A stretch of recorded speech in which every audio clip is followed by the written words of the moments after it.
তুই শহরে গেছো, শহর ভালো লাগছে, এটা কোনো সমস্যা না, শহর ভালো লাগার মতোই জায়গা। কিন্তু যখন তুমি আমার চোখের দিকে চাই কইছো না যে তোমার লগে আমার যায় কিনা, তোমার হাতে টেয়া ধরে দিছো, লেবার পারে কোন একটা কথা কই, এটা গাছ যদি গোড়া দিয়ে কেটে লাও না, এটা দিয়ে তুমি আসবাবপত্র বানাইতে পারবা, ঘর বানাইতে পারবা, গাছ কিনতে আর বানাইতে পারবা না, বুঝছো? মনটা গাছের মতো, এটা কেটে লাইছো তুমি, কি দিয়ে কেটে লাইছো? এই মন দিয়ে আর তোমার ভালো পারবো না। বইটা ছাড়া নৌকা ভাসায় দিছো স্রোতে, এটা কেমনে ফেরত হয় বুকো?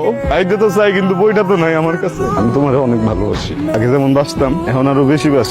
তোমার ভালোবাসার জন্য তোমার প্রয়োজন নাই। দূর থেকে দেখুন তুমি ভালো আছো, আমিও ভালো থাকুম। যাও গা, ভালো মানুষ, দোয়া করে দিন অনেক ভালো থাকো। আমার কপালে কৃষক নাই, জমিদার আছে।